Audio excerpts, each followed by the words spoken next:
I really don't know why you are clapping.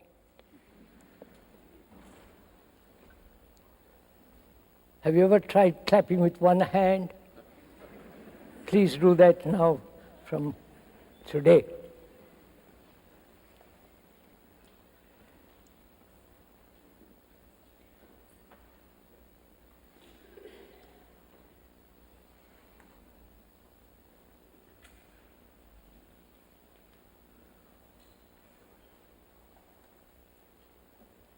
This is not a lecture on any particular subject, according to certain disciplines, scientific or philosophical. Lectures are meant to inform on a particular subject or instruct. But we're not going to do that. This is not a lecture. Nor is it a form of entertainment, especially in this country, where one is greatly accustomed to being entertained, amused, awaken one's sensations. But rather, these today and tomorrow morning, we're going to talk over together in conversation about the whole of our existence, from the moment we are born till we die. In that period of time, whether it be 50 years or 90 years or 100 years, we go through all kinds of problems and difficulties.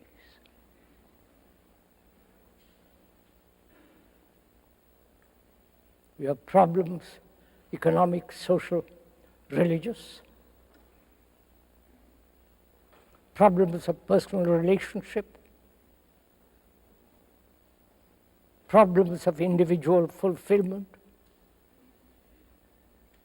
wanting to find one's roots in some place or other. And we have innumerable psychological wounds, fears, pleasures, sensations. And also there is a great deal of fear in all of human beings. Great deal of anxiety, uncertainty, and a pursuit of pleasure. And also, all human beings on this beautiful earth suffer, have great deal of pain, loneliness. We're going to talk about all that together. And what place has religion in modern life? And also we're going to talk over together the question of death. What is a religious mind? And what is meditation? And if there is anything that is beyond all thought, there is anything sacred in life, or everything is a matter, and therefore we lead a materialistic life. We're going to talk over together all these problems within this afternoon and tomorrow morning. So, as we said, this is not a lecture. This is a conversation between you and the speaker.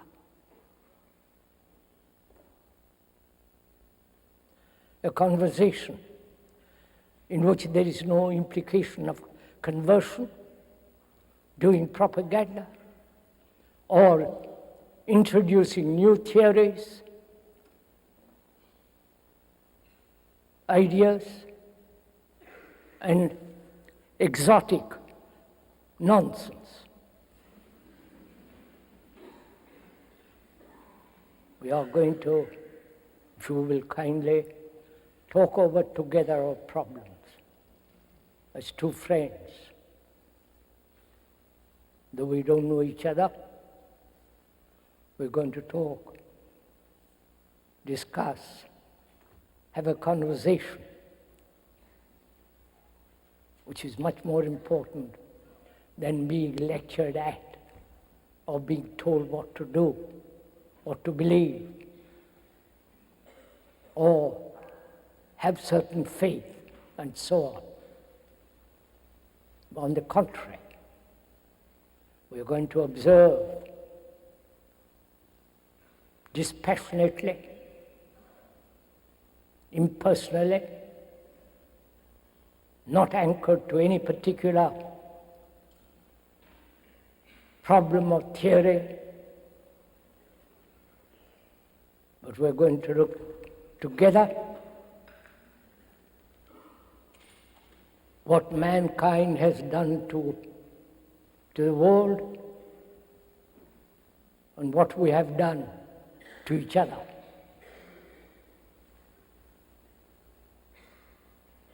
So this is not an entertainment, a romantic, sentimental journey. Not only is intellectually important, which is part of our being, but also we must look at all these problems, the 1,000 issues that mankind has, not from any point of view, not from a particular belief or faith, but rather explore together, investigate together. The speaker is not trying to do any kind of propaganda. That would be too terrible. Or to convert any person to a particular ideation or to a particular belief. So we are going to take a very long, complex journey together. So it's your responsibility, as well as that of the speaker, that we walk together, investigate together, look at the world that we have created, the society in which we live is put together by man, whether it be economic, social, the rich and the poor, and so on. The society in which we live, each one of us contributed to it. And if you are willing, and apparently you must be willing because you are here and I'm here, to take this long, complex journey. Because life is very complex. And we like to look at complexity and get more and more complex. But we never look at anything simply. With our brains, with our heart, with our whole being. So, let us take the journey together. The speaker may be voicing, putting into words what is happening objectively, clearly, and totally dispassionately. Mankind has lived on this earth perhaps for 1,000,000 or 50,000 years. We have lived on this earth for many, many millennia. And during those periods of long time,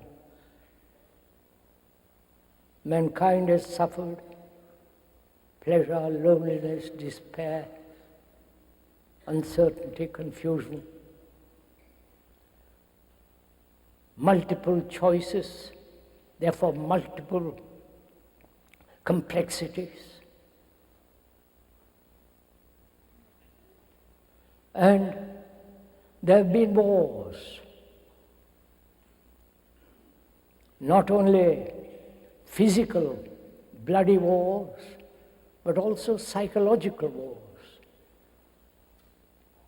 And mankind has asked, if there can be peace on earth, pacem in terris, the Latin for peace on earth. And apparently, this has not been possible.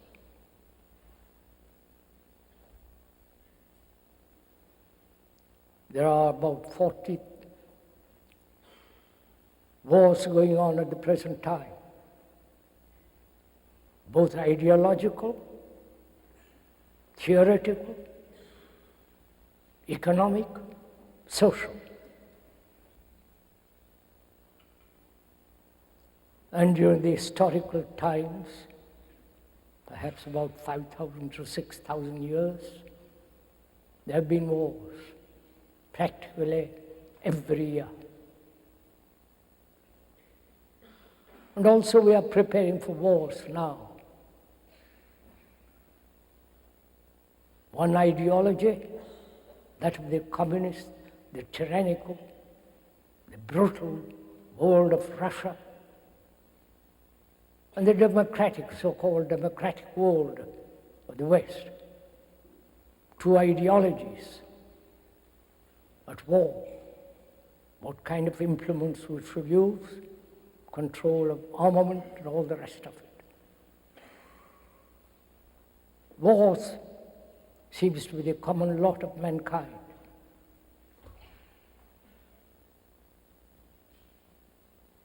And also,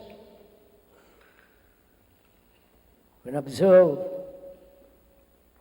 all over the world, piling of armaments, the tiny little nation or tribe to the highly sophisticated, affluent society like yours.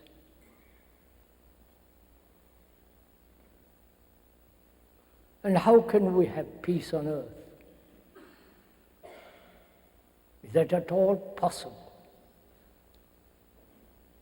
And those who have concerned have said there is no peace on earth, only in heaven. And all this is repeated in different ways, both in the East and India and here. Christians have killed more than anybody else on earth. So we are observing, not taking sides. These are facts, actualities. And there are these religions, Christianity, Islamic world, the fundamentalists, and the Hinduism and Buddhism, and the various sects within the organized Christianity.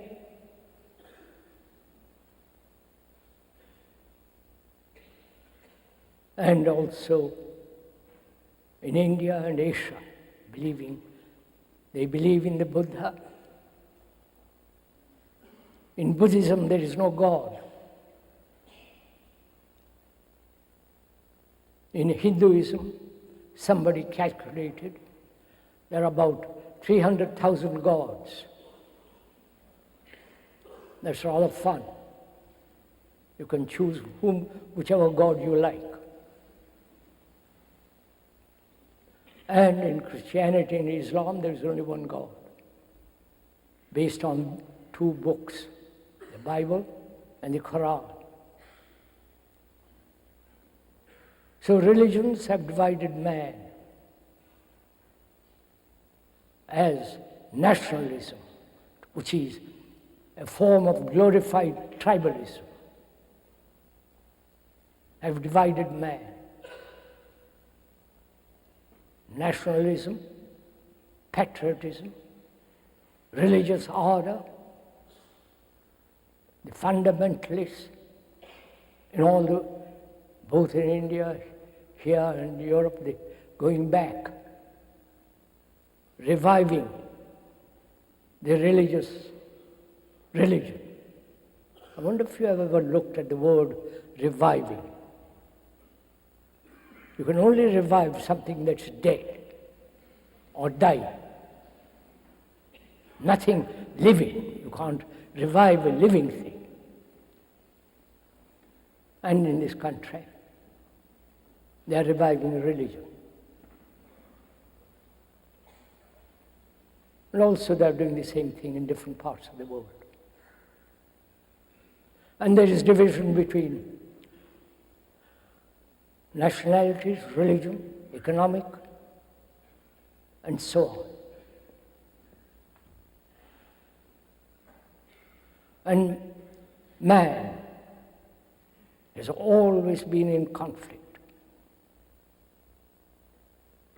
as everyone in this world goes through all kinds of misery, all kinds of sorrow, pain, desperate loneliness.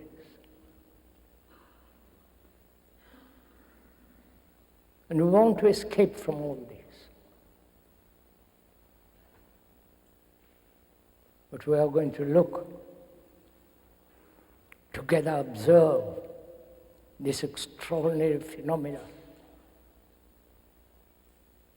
What man has made after these thousands of years still remains a barbarian, cruel, vulgar, full of anxiety and hatred. And violence is increasing in the world. So one asks, can there be peace on this earth? Because without peace, inwardly, psychologically first, the brain cannot flower. Human beings cannot live completely, holistically.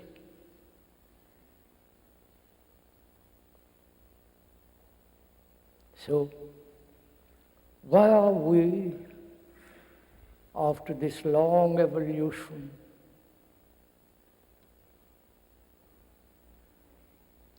during that period, we have gathered immense experience, knowledge, great deal of information. Why are we, as human beings, are perpetually in conflict? That is the real question. Because when there is no conflict, there is naturally peace. And man, that includes the woman, please. When I use the word man, I'm not shutting out the woman. Don't get excited about it. No, one may point out, don't get angry, irritated with what we are investigating together. It's your responsibility to inquire, not merely intellectually, verbally, but with your heart, with your brain, with all your being, and find out why we are what we are. We have tried various religions, various economic systems, social differences.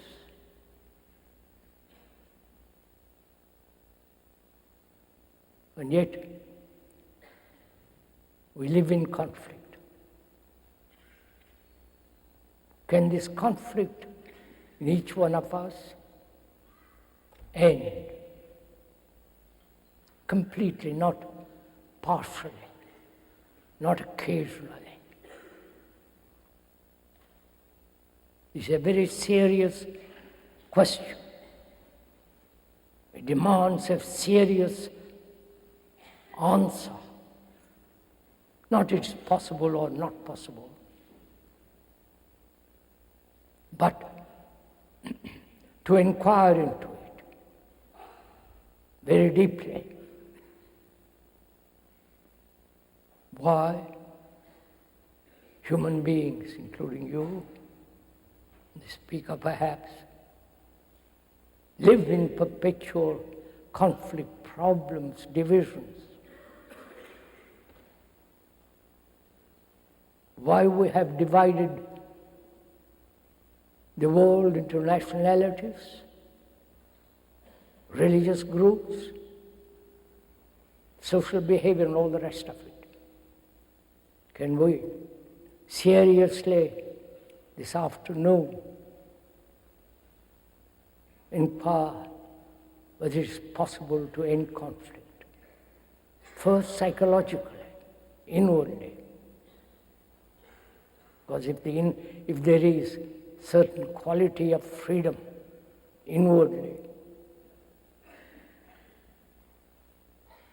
then we shall produce a society in which there will be no conflict. So it's our responsibility as human beings, as so-called individualities, that we seriously put our brains, our energy, our passion to discover for ourselves, not according to any philosopher, not according to some psychiatrist and so on, but to inquire, observe, find out for oneself whether this conflict between two human beings, whether it be intimate or not, whether it could end.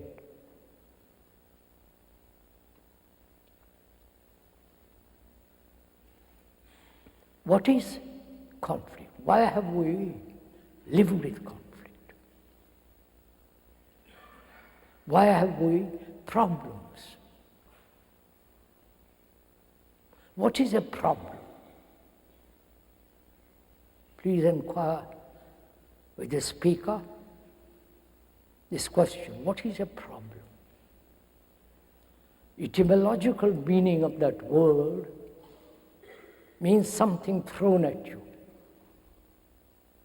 A problem is a challenge, something you have to answer.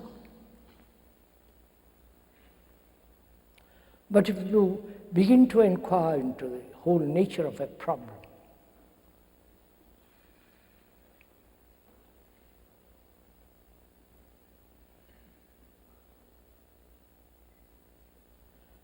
If you begin to inquire into the whole nature of a problem, whether it's most intimate or world problem, as we said, the meaning of that word, etymologically means something propelled, something thrown at you. I wonder if we have noticed from this question of problem.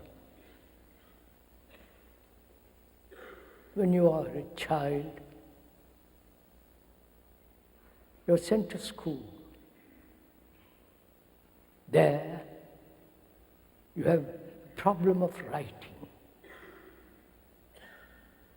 problem of mathematics, problem of history, science, chemistry, and all the rest of it. So from childhood, we are trained to have problems. Please have patience.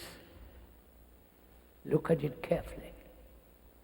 So our brain is conditioned, trained, educated to have problems. Observe for yourself. Don't please merely listen to the speaker.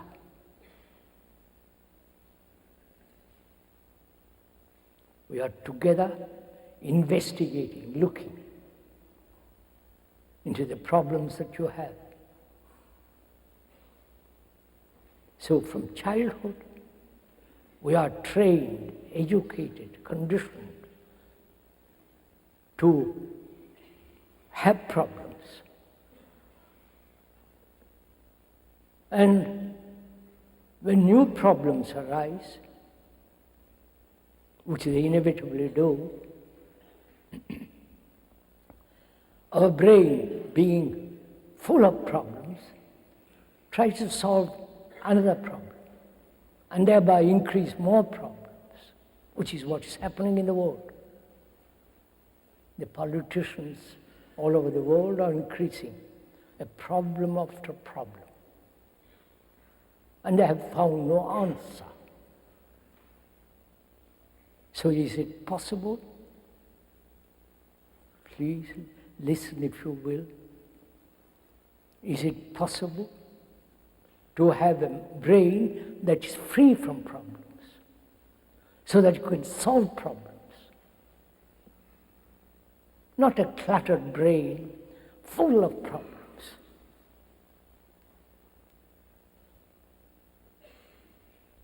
Is that possible? And also,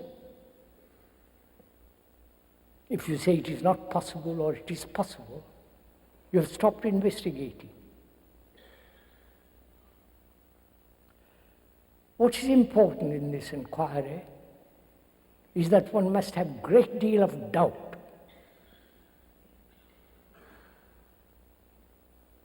Skepticism. Never accepting anything at its face value or according to your pleasure or gratification. This life is much too serious.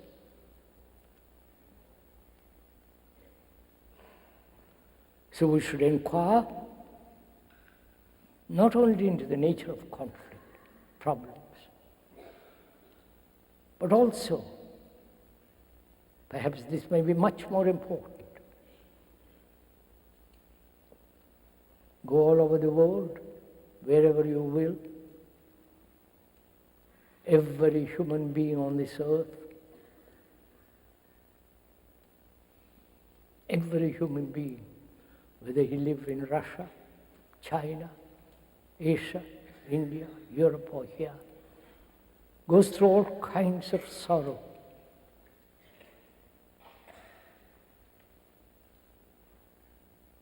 Thousands, millions have shed tears,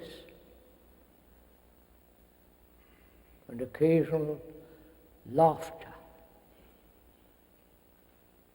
Every human being on this earth has had great loneliness, despair, anxiety, confused, uncertain, like you. Every human being, black, white, purple, or whatever color you like. And psychologically, this is a fact, actuality, not invented by the speaker. This is observable. You can see it on every face on this earth. And so, psychologically, you are the rest of mankind.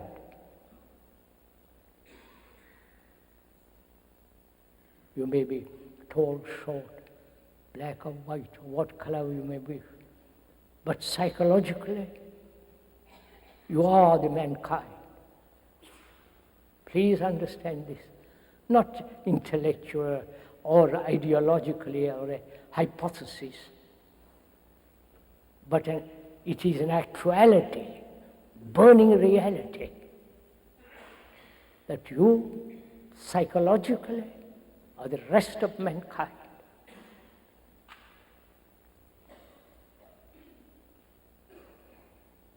Therefore, you're psychologically, you are not individuals.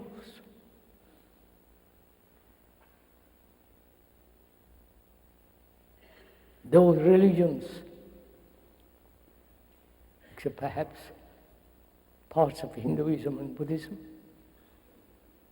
have entertained, encouraged this sense of individual growth, saving individual souls, and all that business. But in actuality, in your consciousness is not yours, it's the rest of mankind. Because we all go through the same mill, the same endless conflict and so on. When one realizes this, not emotionally, not as an intellectual concept, but as something actual, real, true, then you will not kill another human being. You will never kill another, either verbally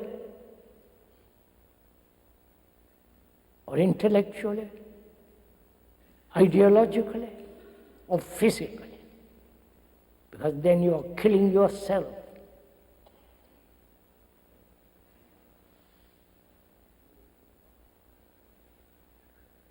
But individuality has been encouraged all over the world. Each one struggling for himself, his success, his fulfillment, his achievement, pursuing his desires, and creating havoc in the world. Please understand this very carefully.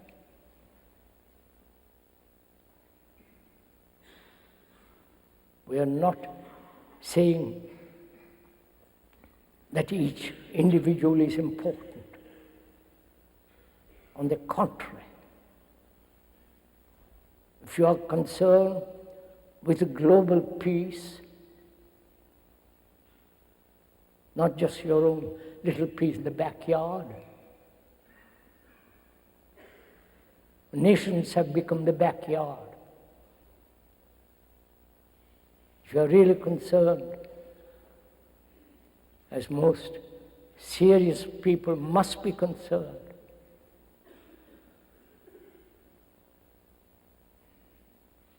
that you are the rest of humanity. That's a great responsibility. So we must go back and find out for ourselves why human beings have reduced the world to what it is now. What is the cause of all this? Why have we made such a mess of everything we touch? Both in our personal relationship between man and woman, between each other.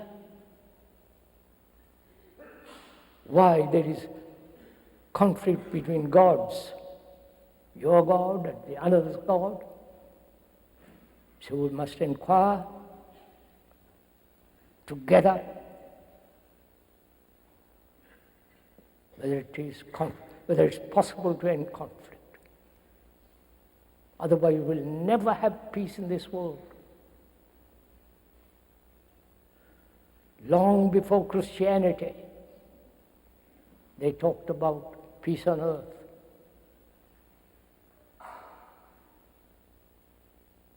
Long before Christianity, in Hinduism, they worshipped trees, stones, animals, nature, lightning, the sun. There was never any sense of God before, because they considered the earth as the mother to be worshipped, to be conserved, preserved, spared, not destroyed, as we are doing now. So, let's inquire together. Please, I mean together. Not I inquire and you casually listen, agreeing or disagreeing. Could we, this afternoon, put aside all this idea of agreeing and disagreeing? Will you do that? So that we can, both of us, look at things as they are. Not what you think they are. Not your idea of or concept what is. But just look at it. Look at it non-verbally even, if that's possible. That's much more difficult.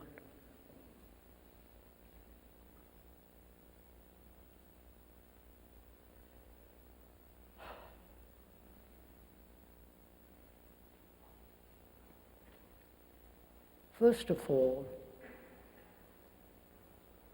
this is the actual world we live in. You cannot possibly escape from it through monasteries, through religious experiences, and one must doubt all these experiences.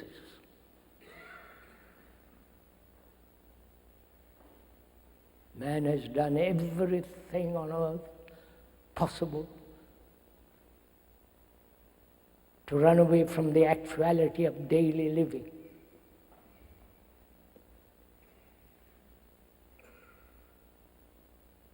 With all its complexities.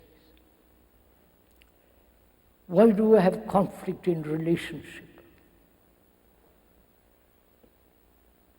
between man and woman?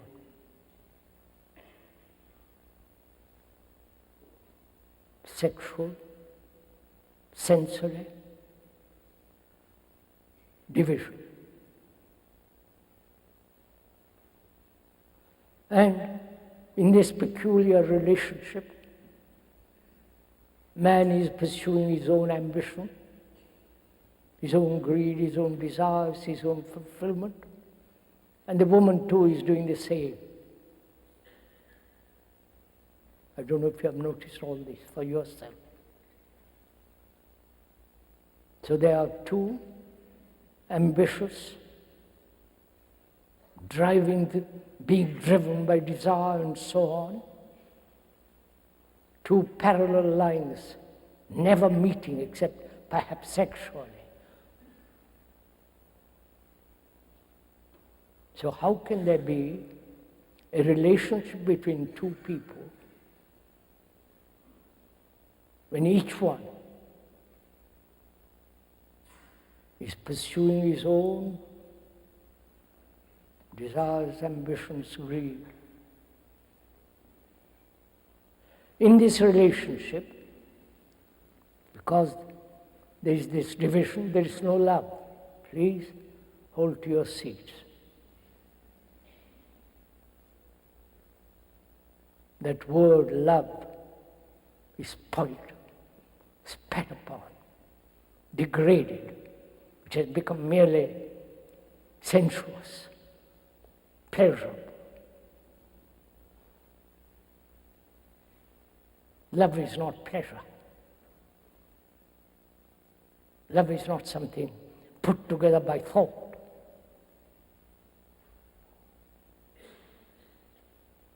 It's not something dependent on sensation. We'll talk about that a little later. So how can there be right, true relationship between two people when each one considers his own importance?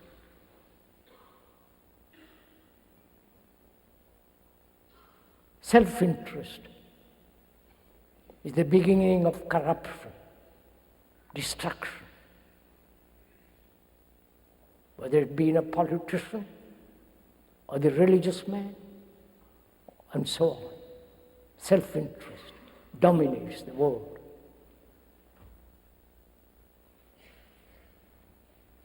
And therefore, there is conflict. Where there is duality, separation,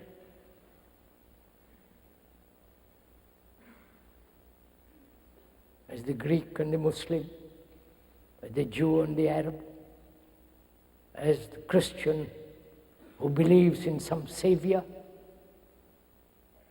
and a Hindu who doesn't believe in all this. There is this division, national division, religious division, individual divisions. Where there is division, there must be conflict. That's a law.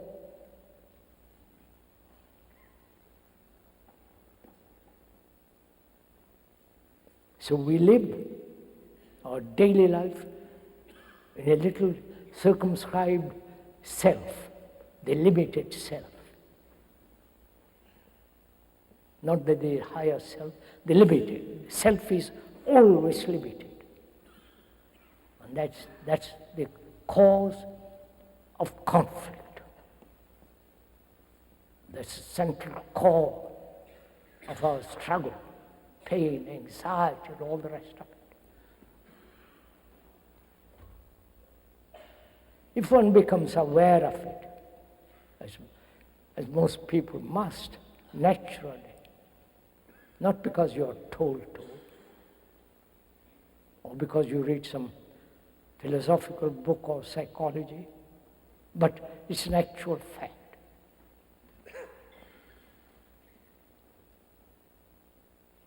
Each one is concerned with himself.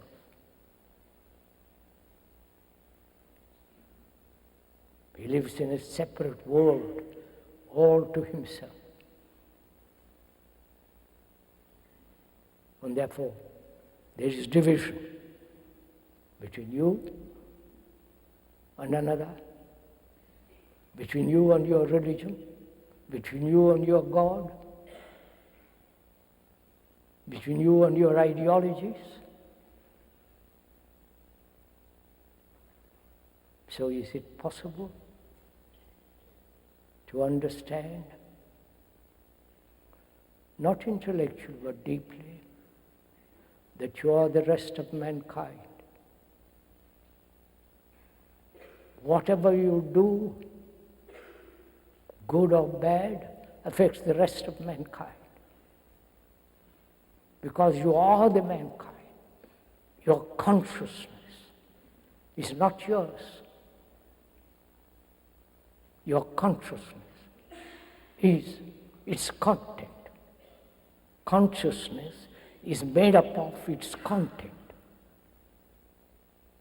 Without the content, there is no consciousness. Your consciousness, like the rest of humanity, is made up of beliefs, fears, faith, gods, personal ambitions, and all the rest of fears and all that. Your whole consciousness is made up of all this, put together by thought.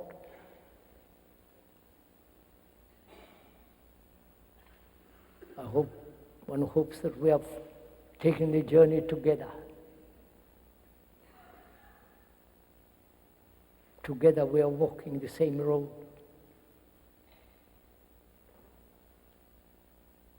Not that you're listening to a series of ideas. We are not pursuing ideas or ideologies, but facing actuality. Because in actuality, and going beyond that actuality, is the truth. And when you discover when there is truth, it's the most dangerous thing. Truth is very dangerous because it brings a revolution in oneself.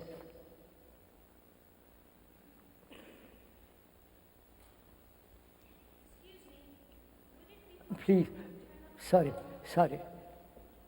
Forgive me, forgive the speaker if he doesn't answer questions. Because then we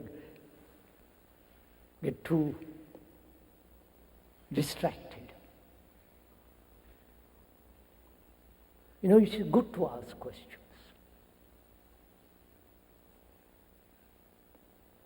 And whom are you asking the question? To whom? Are you asking the question to the speaker? That means you are waiting for an answer from the speaker. Then you depend on the speaker. Then you establish gurus. Have you ever gone into the question, why we ask questions? Not that you should not, but we're inquiring. Suppose you ask the speaker a question and he answers it. Either you accept it or deny it. If it is satisfactory to you, according to your conditioning or to your background, then you say, yes, I agree with you entirely. Or, if you don't agree, you say, well, what nonsense. But if you begin to inquire into the question itself, is the answer separate from the question? Or does the answer lie in the question itself? The perfume of a flower is in the flower.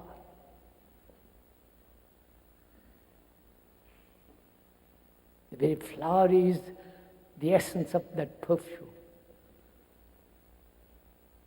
But we depend on others so much to be helped, to be encouraged, to solve our problems. Therefore, out of our confusion, we create authority, the gurus, the priests.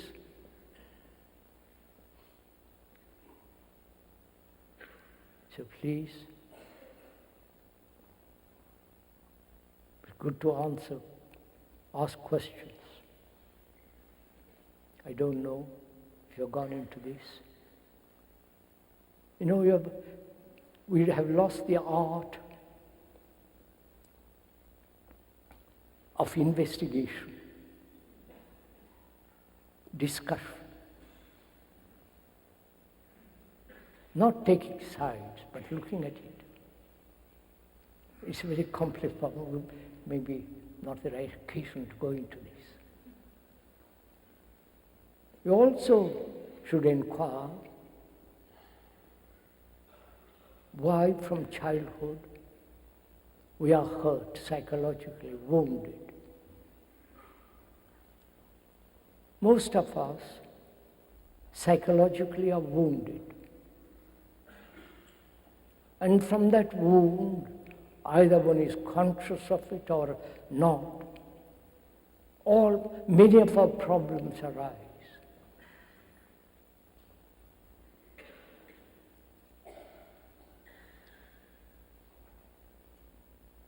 The wound as a child, by a scolding,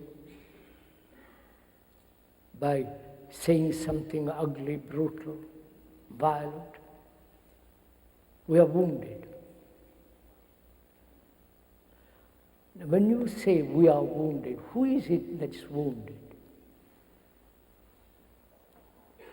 Is it the image that you have built about yourself that's wounded? The psyche.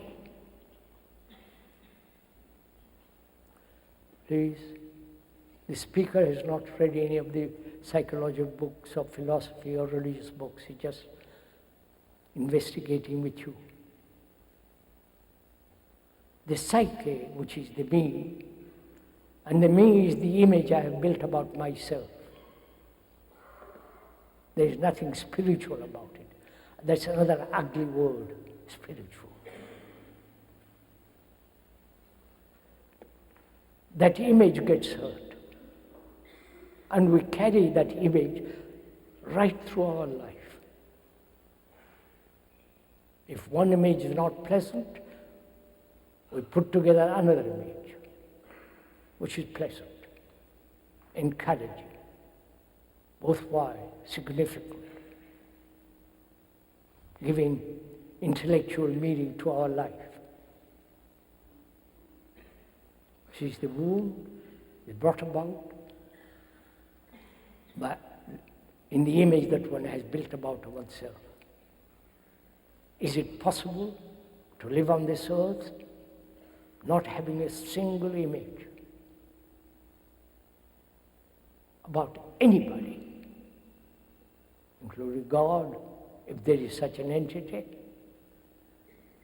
No image about your wife and your children and your husband and so on. Not to have a single image. Then it's possible never to be hurt. And also, as our time is limited, because we're only this talk in the afternoon and tomorrow morning, we ought to inquire carefully whether it is possible to be free of fear.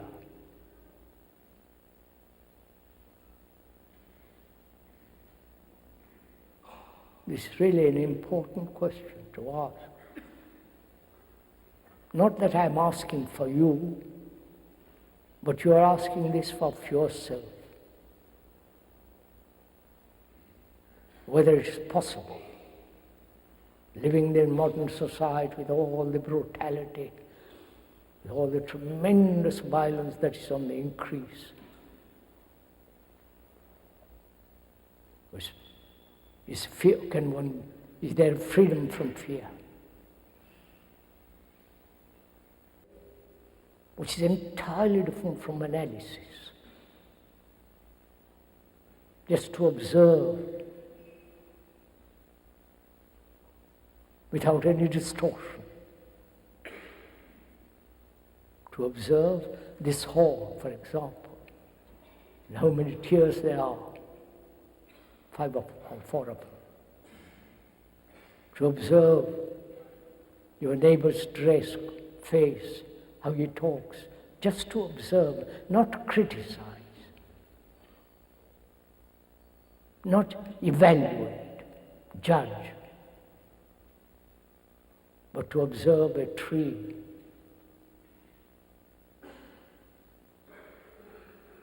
to observe the moon, in these 5 running waters, When you so observe, then you ask yourself, what is? I come back to fear presently. What is beauty?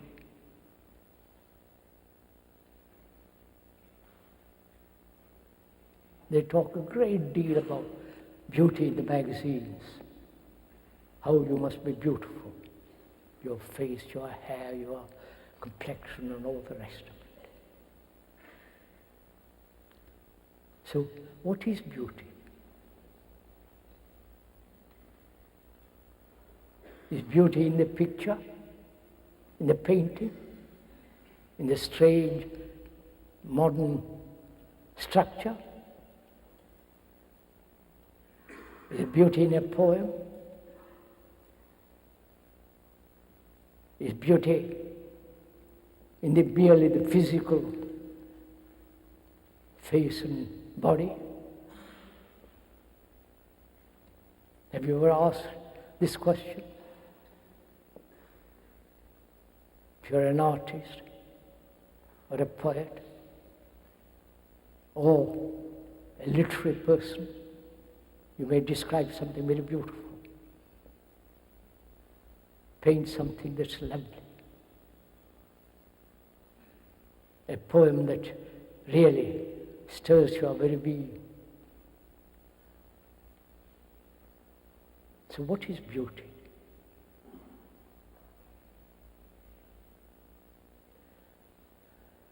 Because freedom means, but etymologically, the word freedom, in that word, freedom, there is love. The word freedom, in that word, there is the etymological meaning also, which is love. What's the relationship between love and beauty?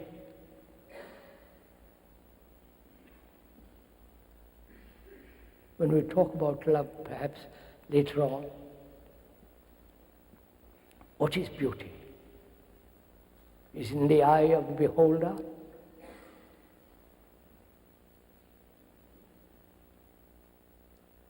Have you ever noticed, give a nice toy, complicated toy, to a child. He's been naughty, shouting, playing. And when you give him a toy, he gets completely absorbed in that. And all his playfulness stops, naughtiness, if you can use that word, because he's absorbed.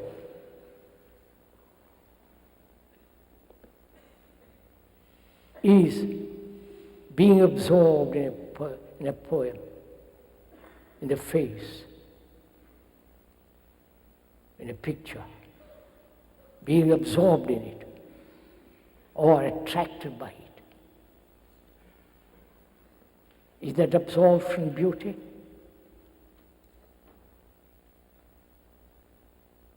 When you look at a marvelous mountain with the snow cap, eternal snows, the line against the blue sky,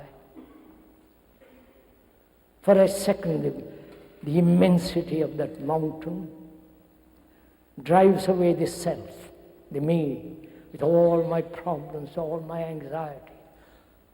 That majesty of the great rocks and the beautiful, lovely valleys and the rivers.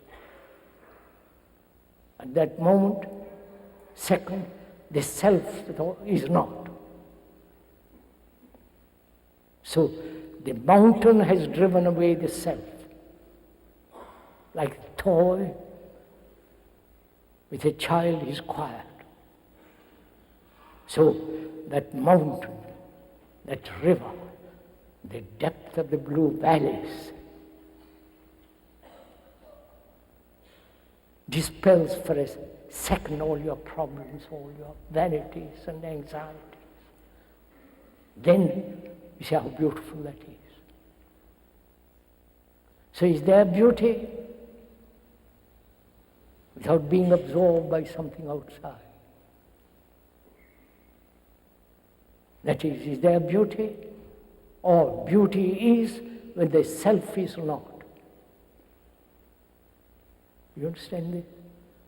Don't go to sleep, please.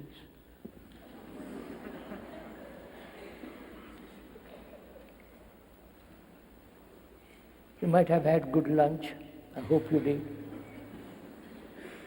But this is not the place to go to sleep. It's your problem, your life, not the speaker's life. It's your life. Your vanities, your despairs, your sorrows you're talking about. So keep awake for another quarter of an hour, 20 minutes, 30 minutes, if you're interested. So, beauty is when the self is not. And that's it. That requires great meditation, great inquiry, tremendous sense of discipline. The word discipline means the one disciple who is learning from the master. Learning, not disciplining, conforming, imitating, adjusting. Learning. Learning brings its own tremendous discipline.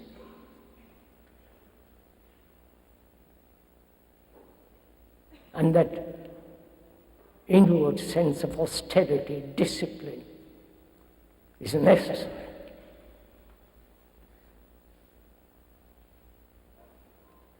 And so, we must inquire together into what is fear. What's the time, sir? 3:40. See how? May we go on? You aren't tired? What is fear? Again, humanity has put up with fear. Has never been able to solve fear. Never. There are various forms of fears. You may have your own particular form of fear. Fear of death, fear of God, fear of your wife, fear of your husband, fear of the politicians, and God knows how many fears humanity has. The devil, and so on. What is fear?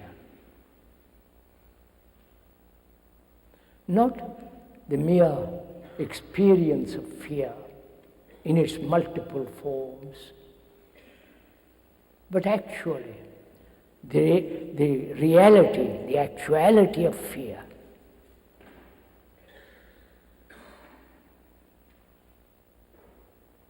How is it brought about? Why has man, woman, why has humanity and each one have accepted fear as the way of life, as you accept violence as the way of fear, as the way of life? Violence in the television, violence of war, violence of your daily life. Why do we accept violence?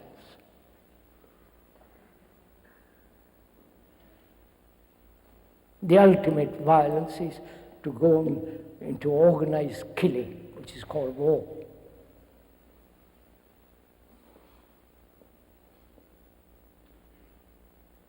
Is not fear related to violence? So in inquiring into fear, the actual truth of fear, not the idea of fear. You understand the difference? The idea of fear is different from the actuality of fear. Right? I don't. So what is fear? How has it come about? What's the relationship of fear to time, to thought?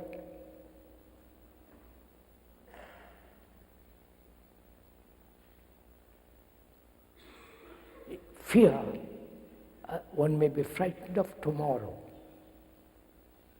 or many tomorrows. Fear of death,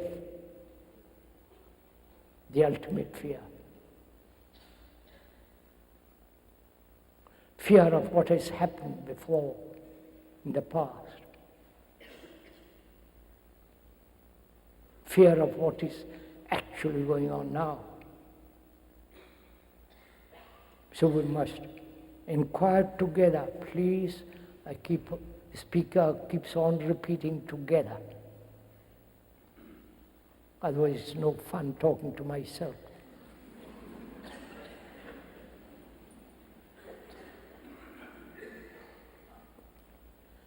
Is fear brought about by time?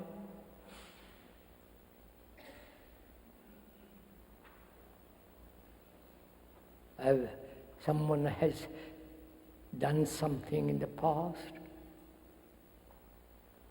hurt you, and the past is time. The future is time.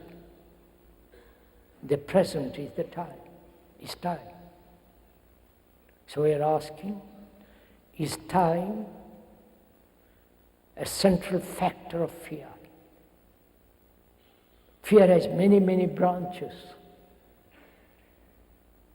many leaves.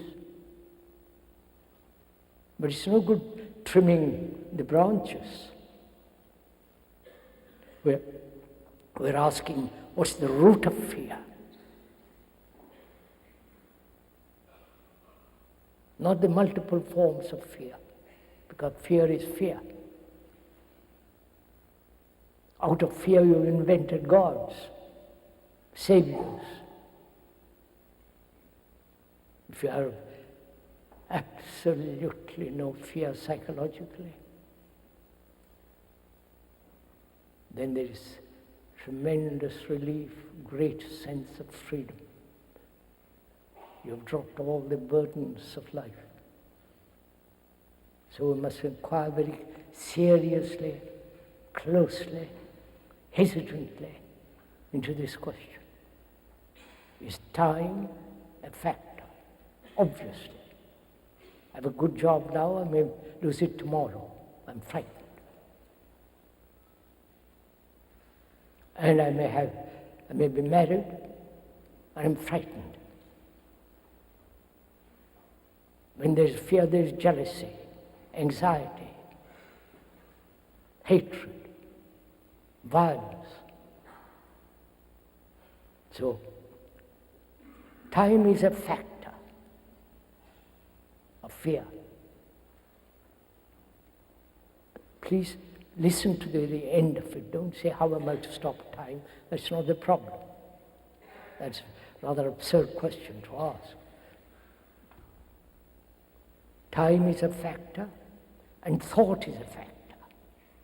Thinking about what has happened, what might happen. Thinking.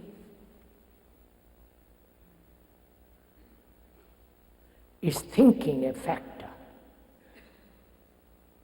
in fear? Is thinking brought about fear? As one sees, time has brought fear. Right? Time. Not only time by the clock, but psychological time. The inward time. I am going to be. I am not good, but I will be. I will get rid of my violence, which is again the future. Or I have been violent, but I won't be. All that implies time. We ought to inquire, what is time?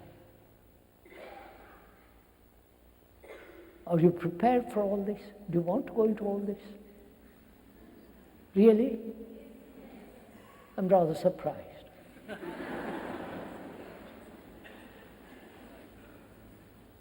Because you've all been instructed, you've all been informed, you've been all told what to do by the psychologists, by the priests, by your leaders, always seeking help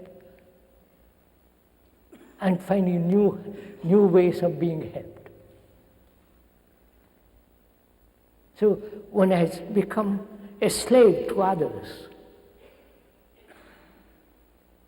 We are never free to inquire,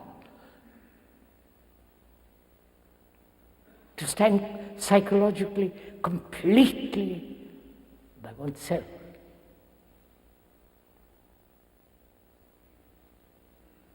So we're going now to inquire into time.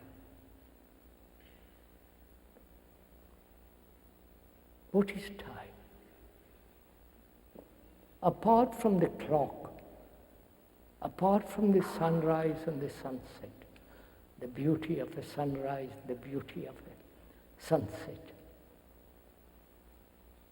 apart from the light and the dark, what is time? Please, if one really understands this, the nature of time inwardly, you will find for yourself an extraordinary sense of having no time at all. We'll come to that. Time is the past, right? Time is the future, and time is the present. The whole cycle is time.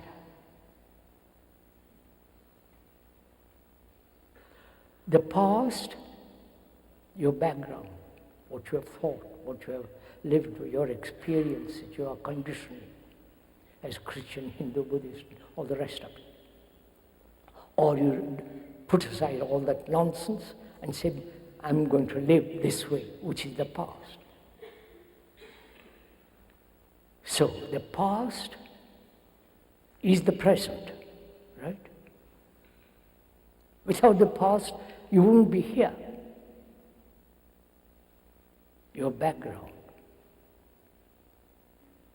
your conditioning, your brain being programmed as Christian, Hindu, Buddhist, and all the rest of it. We've been programmed for 2,000 years.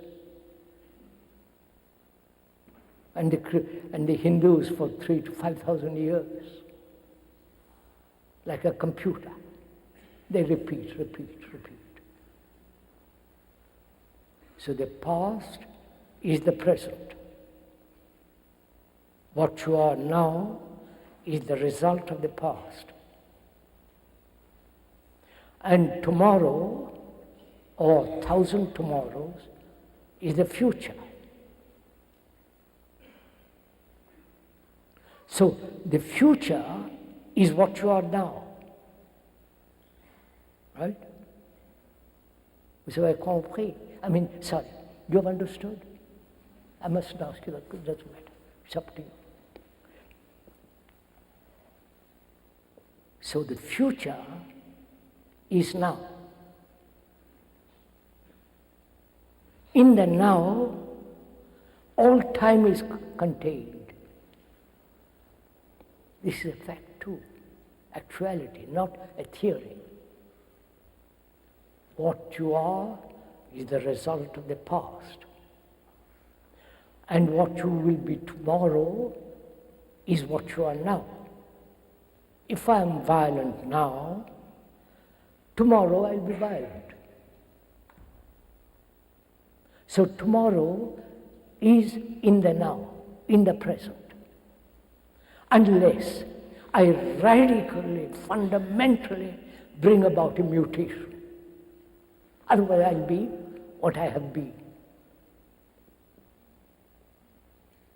That is, we've had a long evolution.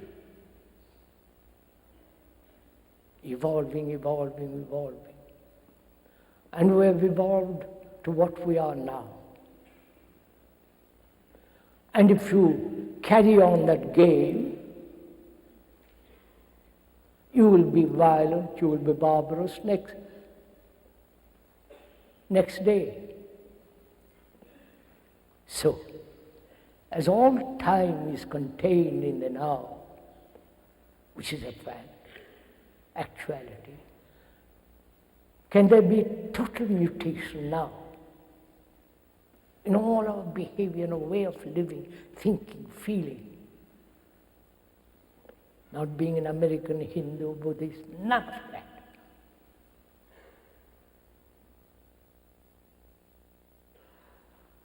Because if you don't radically, psychologically bring about a mutation, then you will be exactly what you have been in the past.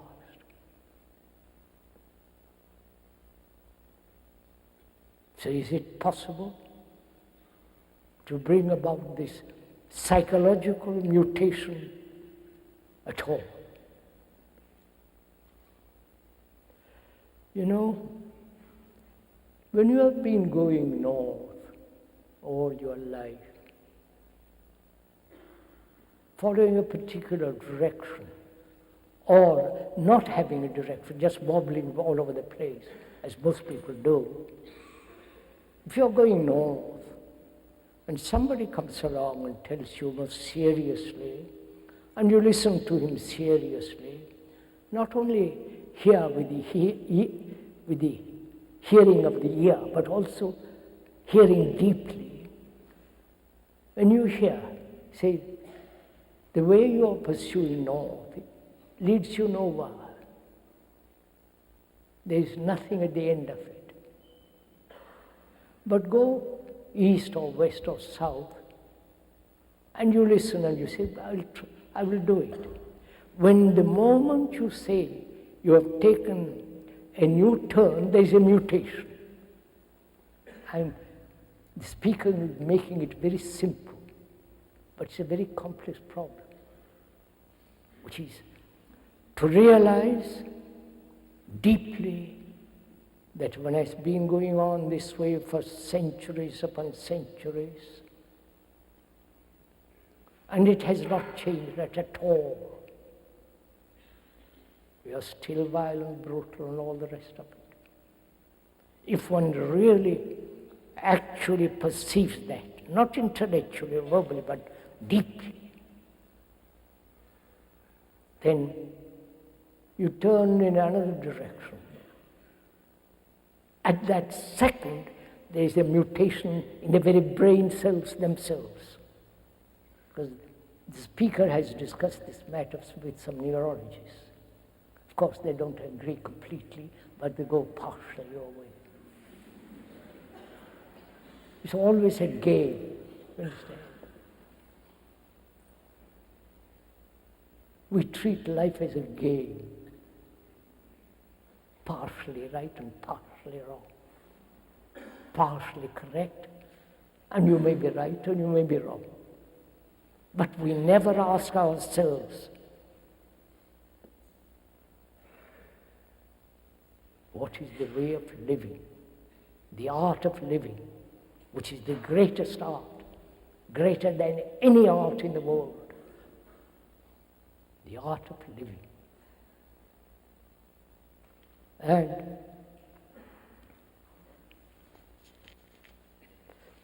$3:57, almost 4. have I talked an hour? A little more than an hour. Can you put up with this? We'll finish this question. After that, We'll meet again tomorrow. If you're willing. I'm not inviting you. It's up to you.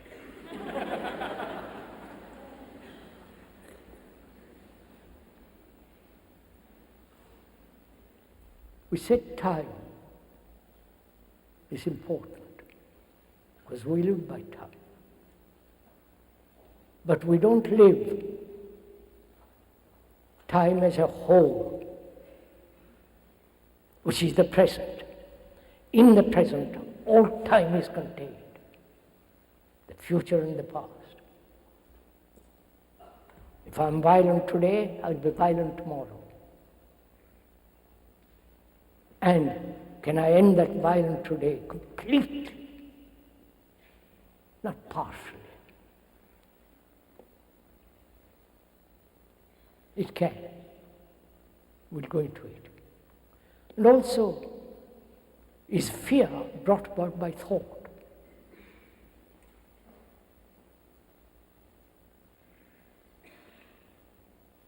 Of course it is. Don't accept the speaker's word for it. Look at it. I am this, I'm frightened of tomorrow. What might happen? I'm secure today, and there might be war, there might be this, there might be catastrophe. I'm frightened. So, time and thought are the roots of fear. Root of fear. So what is thinking? You understand my question? If time and thought are the root of fear, which they are actuality, what is thinking? Why do we live, act, do everything on the basis of thought? The marvelous cathedrals of Europe, the beauty, the structure, the architecture, which has been put together by thought. All religions and their paraphernalia, their dress, all the medieval roads are put together by thought. All the rituals are connived, arrayed by thought.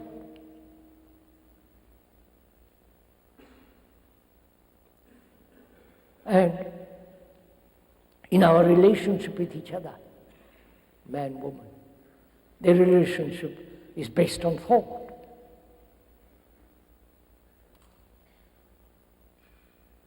When you drive a car, it's based on thought. Recognition, all that is thought. So one has to inquire, if you're not too tired, and we'll stop at the end of this. What is thinking? Probably nobody has asked this question. Very few people do.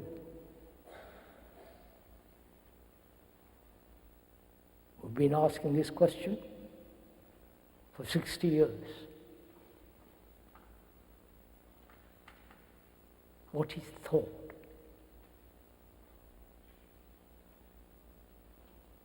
Because if we can find out what is the origin, the beginning, why thought has become so extraordinarily important in our life,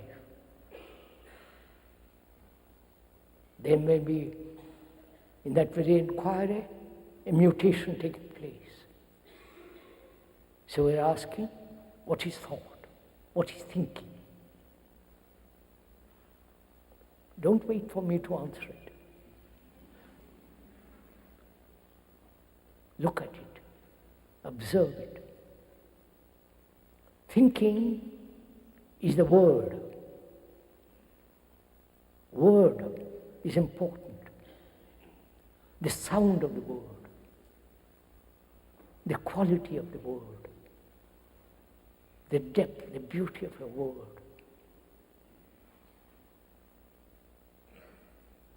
especially the sound. I won't go into the question of sound and silence. We'll talk about it perhaps tomorrow.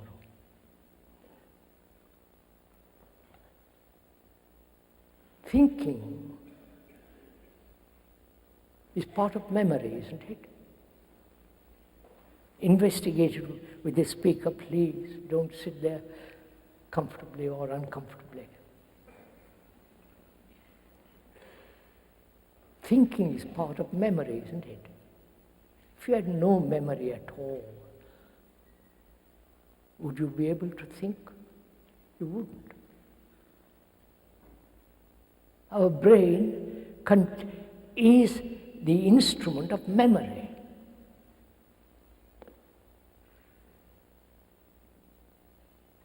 Memory of things that have happened, experience, and so on. The whole background of memory. The memory arises from knowledge, from experience, right? So, experience, knowledge, memory, and the response of memory is thought.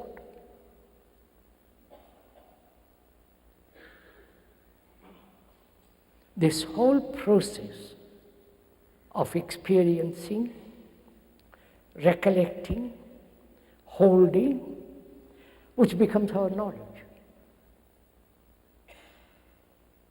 Experience is always limited, naturally. Because it's a complicated question, because, oh gosh, everything is complicated.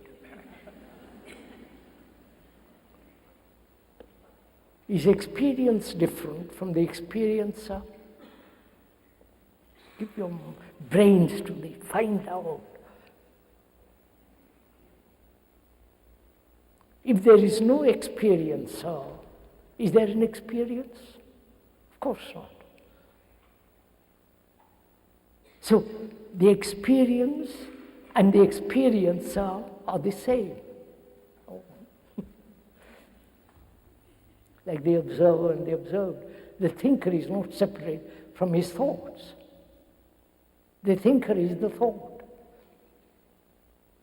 So, experience is limited, as you can observe in the scientific world or in any other field. They are adding more and more and more every day to their knowledge through experience, through experiment on animals and all that horror that's going on. And that knowledge is limited because they're adding to it. So, memory is limited. And from that memory, thought is limited. So, thought, being limited, must invariably bring about conflict. Just see the pattern of it. Not accept what the speaker is saying, that's absurd. He's not an authority. He's not a guru, thank God. But if we can observe this fact together, that thought and time are the root of fear. Time and thought are the same. They're not two separate movements.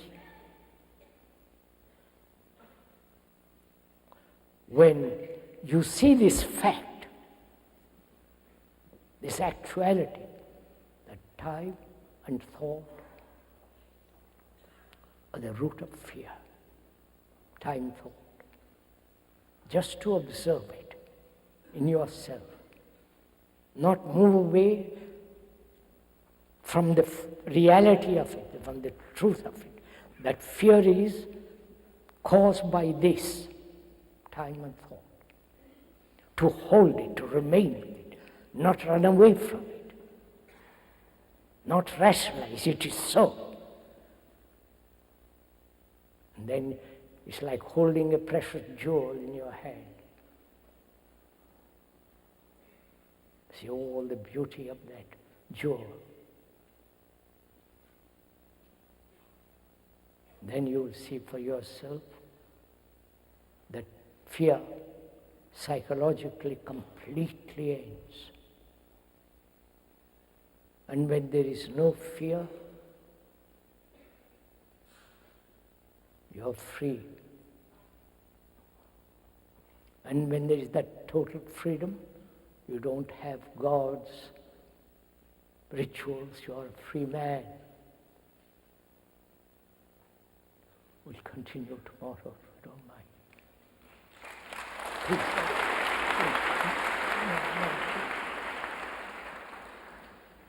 I don't know why you clap. Perhaps you're clapping for yourself.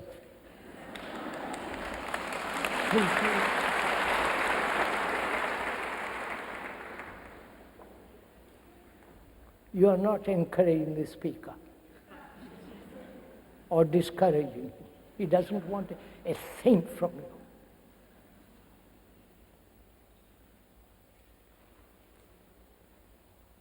When you yourself become both the teacher and the disciple being the man who is learning, not accumulating knowledge, then you are extraordinary human being. May we get up now?